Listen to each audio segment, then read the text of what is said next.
পাহাড়ে অশান্তি যেন থামছেই না। 53 বছর ধরেই এই অস্থিতিশীলতা জিইয়ে রাখা হয়েছে। প্রায় বিভিন্ন ইস্যুতে এ অশান্তি মাথাচাড়া দিয়ে ওঠে। সংঘর্ষের আগুনে পুড়ে উজাড় হয় পার্বত্য চট্টগ্রামের 3 জেলা রাঙ্গামাটি, খাগড়াছড়ি ও বান্দরবান। রক্তাক্ত ও গৃহহীন হন পাহাড়ি জনগোষ্ঠী। শান্তি চুক্তি পুরোপুরি বাস্তবায়ন না হওয়ায় দেশের যে কোনো সংকটময় মুহূর্তে টার্গেট হয়ে ওঠে পাহাড়ের বাসিন্দারা। এ যেন পাহাড়ি বনাম বাঙালির টিকে থাকার লড়াই। কিন্তু কেন এ লড়াই? কারা এর ইন্ধনদাতা? পাহাড়িদের সঙ্গে বাঙালিদের কি শত্রুতা? কাদের স্বার্থে যুগের পর যুগ ধরে এ লড়াই জিইয়ে রাখা হচ্ছে তার কোনো সদুত্তর নেই কারো কাছেই। গেল 2 দিনে দুই পক্ষের সংঘর্ষে 2 পাহাড়ি জেলা রাঙ্গামাটি ও খাগড়াছড়িতে 4 জন নিহত হওয়ার খবর পাওয়া গেছে। এর মধ্যে খাগড়াছড়িতেই নিহত হয়েছেন 3 জন। উদ্ধত পরিস্থিতিতে 20 সেপ্টেম্বর এই 2 জেলায় 144 ধারা জারি করা হয়েছে।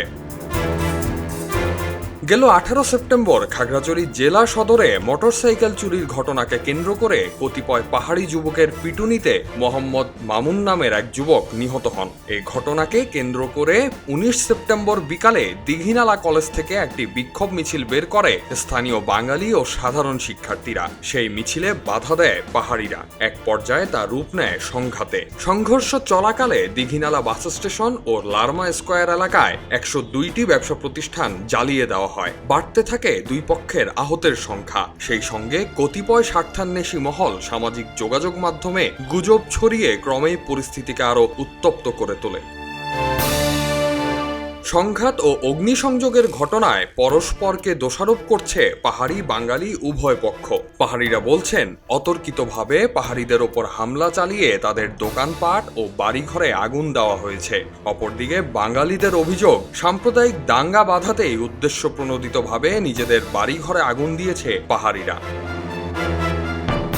ঘটনাগুলোর পরিপ্রেক্ষিতে চলমান উত্তেজনা 3 পার্বত্য জেলায় ভয়াবহ দাঙ্গায় রূপ নিতে পারে বলে সতর্ক করে সেখানে শান্তি ও সম্প্রীতি বজায় রাখতে সর্বসাধারণের প্রতি আহ্বান জানিয়েছে আইএসপিআর। অনতিবিলম্বে নেতৃস্থানীয় ব্যক্তিদের চলমান উত্তেজনা প্রশমনে আইন শৃঙ্খলা রক্ষাকারী বাহিনীকে সহায়তা করার জন্য অনুরোধ জানানোর পাশাপাশি যথাযথ তদন্ত কার্যক্রম সম্পাদনের মাধ্যমে প্রকৃত দোষী ব্যক্তিদের শনাক্ত করে প্রয়োজনীয় আইনানুগ ব্যবস্থা নিতে আহ্বান জানিয়েছে আইএসপিআর। এদিকে খাগড়াছড়িতে সহিংসতার ঘটনার জেরে বিক্ষুব্ধ যুম্ম ছাত্র জনতার ডাকে 72 ঘন্টার সড়ক ও নৌপথ অবরোধ চলছে। 21 সেপ্টেম্বর সকাল 6টা থেকে শুরু হওয়া এই কর্মসূচির নাম দেওয়া হয়েছে সিএইচটি ব্লকেড। তবে অবরোধ চললেও বর্তমান পরিস্থিতি গত 2 দিনের তুলনায় অনেকটাই স্বাভাবিক। পুরো জেলার মানুষ আতঙ্কিত থাকলেও এখন পর্যন্ত কোথাও কোনো সংঘর্ষের খবর পাওয়া যায়নি। পুরো জেলায় জোরদার করা হয়েছে সেনা, পুলিশ ও বিজিবির টহল। বান্দরবান থেকে চট্টগ্রাম, কক্সবাজার, ঢাকা সহ বিভিন্ন সড়কে যান চলাচল স্বাভাবিক রয়েছে। বান্দরবান থেকে ছেড়ে গেছে দূরপাল্লার সব বাস। এছাড়াও বান্দরবানের অভ্যন্তরীণ সড়ক যেমন রুমা, রোয়াংছড়ি ও থানচি সড়কেও যথাসময়ে বাস ছেড়ে গেছে।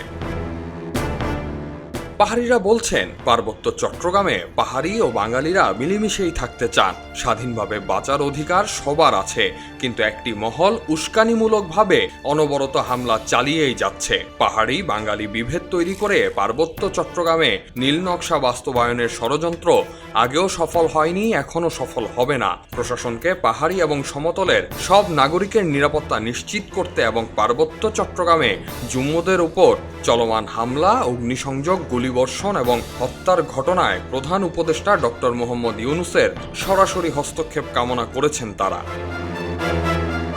অপরদিকে মানবাধিকার কর্মীরা বলছেন সম্প্রতি পাহাড়ের সংগঠনগুলোর মধ্যে যে ঐক্যের সুর দেখা দিয়েছিল সেটা ভেঙে দেওয়াই মূল টার্গেট কিনা তা বিবেচনায় নিতে হবে। পাহাড়ি সংগঠনগুলোর মধ্যে দৃশ্যমান ঐক্য যারা দেখতে চায় না তারাই এবারের অস্থিতিশীলতা ঘটাচ্ছে। সারা দেশে যখন বৈষম্য বিরোধী আন্দোলনের মধ্য দিয়ে সমতা প্রতিষ্ঠার লড়াই চলমান, তখন পাহাড়ে এই বৈষম্য জিইয়ে রাখা উদ্দেশ্যমূলক। অচিরেই এর সুরাহা না হলে পাহাড়ে অস্তিত্ব সংকট সৃষ্টি হবে, যার জন্য ভুক্তভোগী হতে হবে পুরো রাষ্ট্রকেই। আহমদ সিফাত, খবরের কাগজ। এলো মুক্ত চিন্তার স্বাধীন দৈনিক খবরের কাগজ। এখন খবর হবে নিখাত, নির্ভীক, নিরপেক্ষ।